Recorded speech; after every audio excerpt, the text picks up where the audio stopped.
یہ عیسائی جو ہیں ہمارے ساتھ رہتے ہیں، وہ ہم کو عید کے دن کہتے ہیں عید مبارک، بقرعید میں، عید الفطر میں، تو آپ بھی ان کو کہیں گے؟ نہیں، آپ نہیں کہیں. وہ آپ کو حق پر کہتے ہیں، کیوں؟ آپ شرک نہیں کر رہے، آپ نے کوئی غلط کام، باطل کام نہیں کیا، آپ نے روزے رکھے ہیں اللہ کے، روزے وہ بھی رکھتے ہیں، آپ نے ایک اچھا کام کیا ہے، اللہ کے نام پہ قربانی کر رہے ہیں عید کے دن، آپ نے اچھا کام کیا ہے، کوئی شرک نہیں کیا، لیکن وہ شرک کر رہے ہیں. وہ کون سا شرک کر رہے ہیں؟ عیسیٰ علیہ السلام کو کبھی اللہ کا بیٹا کہتے ہیں، کبھی اللہ کہتے ہیں. جو اللہ کا یہ بیٹا کہتے ہیں، اس کے بارے میں قرآن پاک میں اللہ تعالیٰ نے فرمایا، سنیے آیت: وَقَالُوا اتَّخَذَ الرَّحْمَنُ وَلَدًا.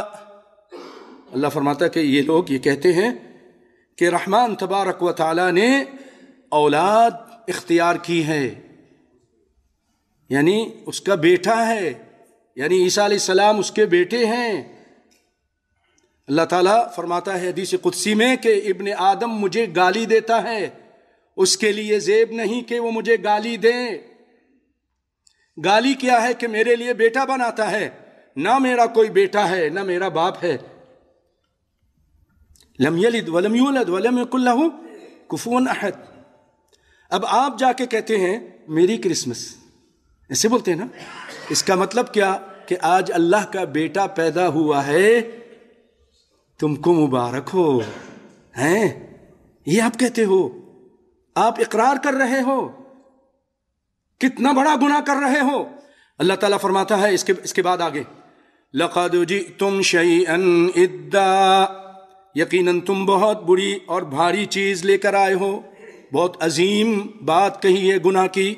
یہ ایسی بات ہے تَكَادُ السَّمَاوَاتُ يَتَفَطَّرْنَ مِنْهُ وَتَنشَقُّ الْأَرْضُ وَتَخِرُّ الْجِبَالُ هَدًّا. یہ اتنی بھاری اور اتنی عظیم گناہ کی بات ہے کہ آسمان پھٹ جائے، زمین شق ہو جائے اور پہاڑ ریزہ ریزہ ہو جائیں اس گندی بات کی وجہ سے.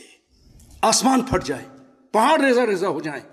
ان دعوا للرحمن ولدا، کہ وہ رحمان کی اولاد ثابت کرنے بیٹھے ہیں. ان دعوا للرحمن ولدا وما ينبغي للرحمن ان يتخذ ولدا.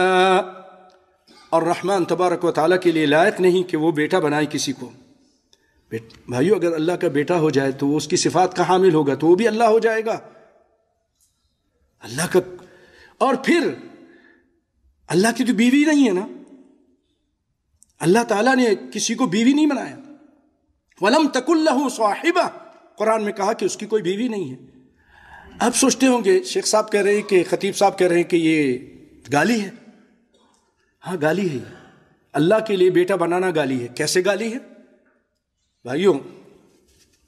حدیث قدسی میں نے سنائی، بخاری شریف کی روایت ہے کہ اللہ تعالیٰ کہتا ہے آدم کا بیٹا مجھے گالی دیتا ہے، اس کے لیے لائق نہیں ہے.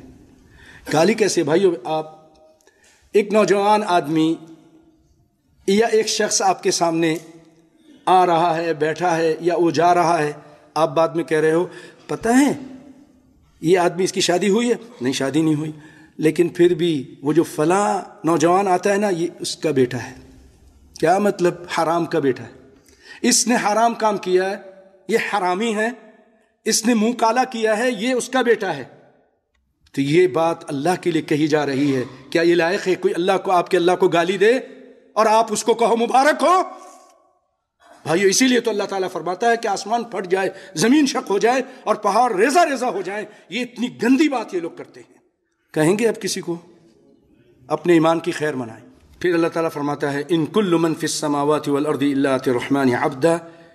یاد رکھو آسمان و زمین میں جو بھی ہیں سب اللہ کے غلام بن کر آنے والے ہیں. سب اللہ کے غلام ہیں، اس کے عبد ہیں، سب اس کے پاس پہنچیں گے، غلام بن کر آئیں گے. کوئی اس کا بیٹا نہیں، وہ کسی کا باپ نہیں، کوئی اس کا باپ نہیں، کوئی اس کی بیوی نہیں. اللہ احد، اللہ الصمد، لم یلد ولم یولد ولم یکن لہ کفوا احد.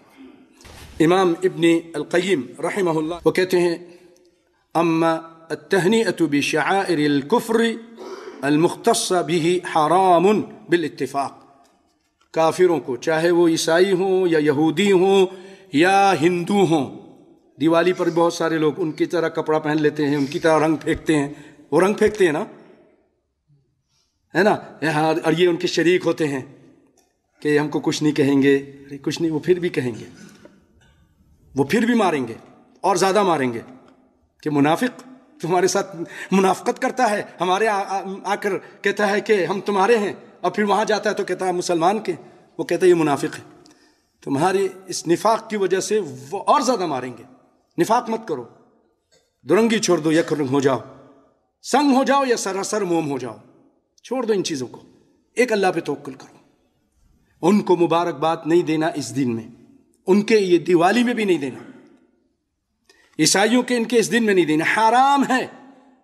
اور وہ کہتے ہیں یہ ان کو مبارکباد دینا، ان کے عید پر مبارکباد دینا بسجودہ للصلیب، یہ ایسا ہے کہ کوئی آدمی صلیب کو سجدہ کرے. آپ پسند کریں گے صلیب کو سجدہ کریں؟ آپ اگر مبارکباد دیتے ہیں تو ایسا جیسا آپ صلیب کو سجدہ کر رہے ہیں. کون کہہ رہے؟ ابن قیم رحمۃ اللہ علیہ فرماتے ہیں بل ذالک اعظم اثما عند اللہ، بلکہ اس سے بھی بڑھ کر گناہ ہے اللہ کے نزدیک. وہ کہتے ہیں کہ یہ ان کو مبارکباد دینا شراب پینے سے، کسی کو قتل کرنے سے، زنا کرنے سے، اس سے بھی بڑھ کر یہ گناہ ہے. یہ تو وہ گناہ ہے نا کہ اس کی وجہ سے آسمان پھٹ جائے، زمین شق ہو جائے، پہاڑ ریزہ ریزہ ہو جائیں. اسی طرح کہتے ہیں لا يجوز للمسلم الذهاب الى الكنيسة لمشاركة النصارى، کہ ان دنوں میں بہت سارے بڑے بولتے ہیں ہم ہر ایک کے ہیں اور چلے جاتے ہیں ان کے گرجا گھر میں اس دن میں، عید کے دن ان کے شریک ہوتے ہیں جا کر. تو یہ بھی جائز نہیں ہے، کیونکہ آپ صلی اللہ علیہ وسلم فرماتے ہیں من تشبہ بقوم فہو منہم، جو کسی قوم کی مشابہت کرتا ہے وہ انہی میں سے ہے. اور سیدنا عمر بن خطاب فرماتے ہیں لا تدخلوا علی المشرکین فی کنائسہم یوم عیدہم، جب ان کا عید کا دن ہو تو ان کے کنائس میں، ان کے گرجا گھروں میں مت داخل ہو. کیوں؟ فإن السخط ينزل علیہم، کیونکہ اللہ کی طرف سے پھٹکار برس رہی ہوتی ہے اس دن ان پر، اور تم وہاں جاؤ گے تم پر بھی برسے گی. اخرجہ البیہقی بسند صحیح، امام بہقی نے اس کو روایت کیا ہے. پیارے بھائیو، یہ کچھ اہم باتیں تھیں جو آپ کے سامنے بیان کی ہیں. اللہ تعالیٰ سے دعا ہے کہ اللہ تعالیٰ ہمیں قرآن و سنت پر عمل کرنے کی توفیق عطا فرمائے. اللہ تعالیٰ ہر قسم کے شر سے، نفاق سے اللہ تعالیٰ ہم سب کو بچا کے رکھے.